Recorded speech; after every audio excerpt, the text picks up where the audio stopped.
A série Mediunidade de Espiritismo Agora é um programa feito especialmente para você que gosta de estudar os assuntos relacionados com a nossa realidade espiritual.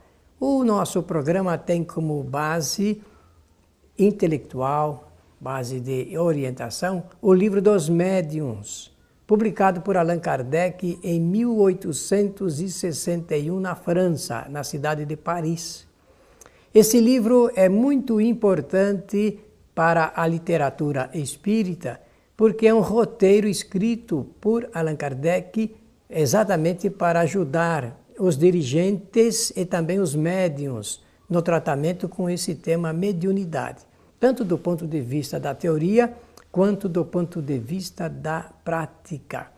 E em nosso programa estamos aqui escolhendo cerca de 28 capítulos do Livro dos Médiuns, dos quais retiramos um material suficientemente capaz de orientar aqueles que querem conhecer um pouco essa obra de Allan Kardec. Nós já tivemos nos programas anteriores alguns temas que nós vamos mostrar para você daqui a pouquinho. Vamos começar por examinar o nosso programa de temário, o índice, como se costuma chamar, quando se abre um livro, tem o seu índice. Então, como nós não fizemos isso nos programas anteriores, hoje nós vamos mostrar para você o nosso temário. Conceituação espírita sobre mediunidade, quem verdadeiramente é médium, mediunidade como lei natural no processo da comunicabilidade entre os homens e os espíritos, dizer que somente os seres humanos possuem a mediunidade, fazer um estudo interessante para entender que somente o homem é capaz de ser médium. E também a classificação simples da mediunidade. Como é que Allan Kardec conseguiu, da prática, no campo da observação, examinar esse assunto com particular interesse e cuidado? E a gente já conhece a história, sabe que Allan Kardec foi convidado para assistir reuniões onde certas mesinhas lá nos salões de Paris, respondiam às perguntas que os seus participantes faziam. É bem verdade que naquele tempo as perguntas que eram feitas eram perguntas muito comuns, sem nenhum sentido filosófico, científico e nem de conceituação moral. Mas Allan Kardec pôde perceber uma coisa interessante, que eram seres invisíveis que se comunicavam através dessas mesinhas. Depois, aí vamos entrar nesse assunto ligado com médiuns e mediunidade. O que verdadeiramente é ser médium e o que representa a faculdade mediúnica na vida de uma pessoa que serve como intermediária dos espíritos. Como os espíritos agem sobre a matéria, nós precisamos aprender tudo a respeito dessa matéria. Como é que eles podem realmente agir sobre o elemento material, tanto o ser humano quanto objetos, né? E é importante saber disso. A influência dos espíritos em nossa vida diária, como é que eles realmente se insinuam, como é que eles influenciam uma pessoa na sua vida.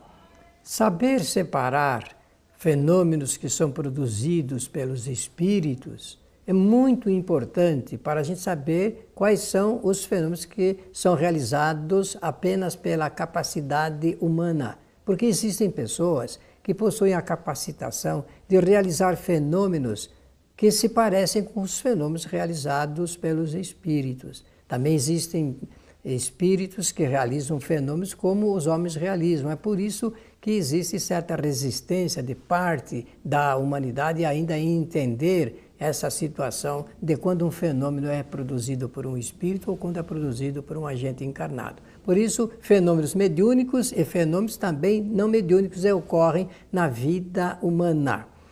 O 10º tema escolhido é o que é processo mediúnico. Como é que funciona a aproximação, o envolvimento, a sintonia do espírito para com as pessoas chamadas médiuns? Como é que um médium se torna médium? Nasce já médium ou realmente pode aprender a ser médium? Isso nós vamos ver aqui nesse nosso programa, sempre ajustado às informações e orientações de Allan Kardec.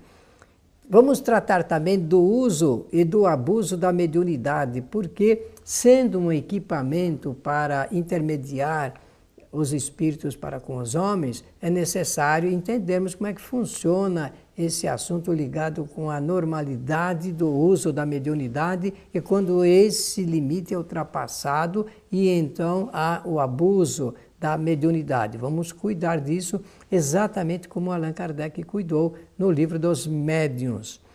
E vamos tratar da identidade dos espíritos, como conhecer os espíritos, conhecer a sua personalidade, afinal, os espíritos se apresentam, dão nomes ou não dão nomes, e como nós podemos dar confiabilidade aos nomes ou à identidade apresentada pelos espíritos. E também um dos assuntos mais estudados no meio espírita e fora do meio espírita através da ciência, que é obsessão e mediunidade. O espiritismo tem um tratado especial para cuidar desse tema ligado com a enfermidade chamada obsessão e o uso da mediunidade como faculdade na intermediação com os espíritos. Esse é um dos temas mais significativos e mais importantes da nossa literatura e da prática mediúnica também. Vamos tratar do sono, dos sonhos e mediunidade. Afinal, quando é que nós podemos identificar um fenômeno como sendo mediúnico? Quando ocorrem certos assuntos relacionados com a atividade do espírito enquanto o corpo está situado naquela condição de sono, como se costuma dizer. E também o que os sonhos representam para esse assunto mediunidade. Devemos dar crédito a todos os avisos, imagens, experiências que se passa com o homem enquanto está sonhando e o que isto tem a ver com mediunidade. O que são fluidos? Por que Allan Kardec designou esse tipo de matéria com esse nome fluidos? O que eles significam para a ciência? O que eles significam para o mundo, o que eles significam para o estudo da mediunidade. Afinal, existe alguma relação entre fluidos e mediunidade?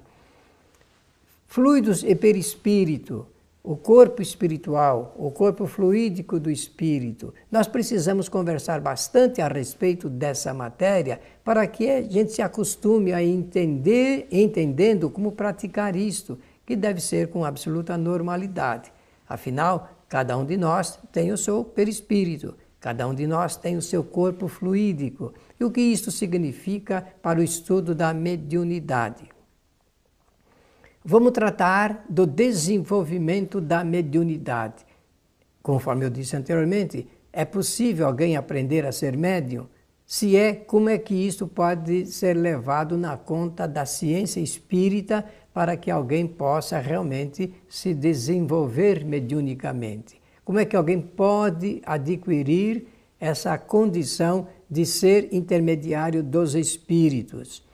Vamos falar de médiuns e sensitivos. De tempos para cá, tem sido usado muito esse termo, principalmente depois do aparecimento da parapsicologia. Parapsicologia é uma ciência que estuda fenômenos da supercapacidade do homem na produção de coisas que o mundo não conhece, ultrapassando até os limites de compreensão da ciência. E para a religião é levado à categoria de coisas milagrosas, mas para a ciência só tem foro de veracidade aquilo que é devidamente comprovado. Mas quando uma pessoa é médium e quando ela é sensitivo apenas? Vamos examinar isto em nosso programa desta série Mediunidade. Vidência e clarividência é outro tema escolhido pela nossa programação para que a gente possa compreender o significado do que é ser médium vidente e do que é ser um clarividente. Como os espíritos falam e escrevem através dos médiuns, que recursos eles têm ou oferecem para que o médium possa falar e escrever de acordo com seus pensamentos. O que representa ser médium? Afinal, isso é um status, isso é castigo, tem algum mérito? O que é que nós precisamos saber a respeito do que representa ser médium aqui na Terra? E lembre-se que médium não existe só o médium espírita, existe o médium em todas as facções religiosas e seitas também. Vamos falar de reuniões de experimentação mediúnica, como organizar, como dirigir, como fazer funcionar uma reunião para experimentar a mediunidade, tudo de acordo com a orientação de Allan Kardec. O que representa reuniões de experimentação mediúnica? Depois dela nós vamos falar sobre exercício ou exercitamento, o treinamento e a educação de médiuns. Agora nós já estamos falando dentro de um complexo chamado Centro Espírita. O Centro Espírita é o lugar mais adequado para serem realizadas as experiências e também o treinamento dos médiuns. E vamos, por esse fato, falar tudo sobre o que significa o médium no Centro Espírita, como ele deve se preparar para desenvolver o tipo de trabalho solicitado pela Casa Espírita. Vamos tocar nesse assunto para ajudar as pessoas que gostam de verificar o que se passa dentro de um centro espírita, quais são as suas reuniões doutrinárias e também ligar o médium espírita dentro desse tipo de trabalho. Afinal, no centro espírita nós temos as pessoas que são médiums e as pessoas que não são médiums. Quem é médium se incorpora dentro de um tipo de trabalho, se enquadra dentro de um tipo de trabalho, participa de um tipo de trabalho exclusivo sobre a prestação de serviços no campo da mediunidade. E quem não é, participa de um outro tipo de trabalho para ajudar o centro espírita no desenvolvimento das suas atividades sociais e também doutrinárias. Vamos entender esse assunto quando mencionarmos os tipos de trabalhos mais interessantes e mais apropriados para a casa espírita. Quais são as recomendações de Allan Kardec? Eu estou citando o livro dos médiuns porque é a base do nosso trabalho e dizer que Allan Kardec escreveu um capítulo exclusivo para tratar desse assunto ligado com a organização das reuniões dentro do centro espírita. As reuniões dentro do centro espírita são importantes e todas as pessoas que nelas trabalham precisam se preparar para poder desenvolver a contento o seu trabalho, a sua atividade. E a preparação é muito simples, mas depende de alguns ingredientes que Allan Kardec destaca como principais para o bom funcionamento dessas atividades. O centro espírita, conforme nós sabemos, está enraizado na sociedade e ele oferece uma prestação de serviços ao homem, à humanidade, à sociedade, a fim de que realmente todos possam serem beneficiados do seu programa de ação social. O Centro Espírita, então, oferece oportunidade para que os médiuns desenvolvam um tipo de trabalho interno e externo, porque é no Centro Espírita que o médium se prepara para agir na sociedade. Há mesmo um tipo de pensamento ligado com o médium cidadão, o médium que ele estuda o Espiritismo, aprende o Espiritismo, se prepara mediunicamente e age na sociedade em que vivemos. Queremos, então, agradecer a atenção de você, querido amigo telespectador, e fazer um convite. Participe conosco de todo esse roteiro que apresentamos, porque vai nos beneficiar no conhecimento da doutrina espírita nesta série Mediunidade. Pela sua generosa atenção, muito obrigado.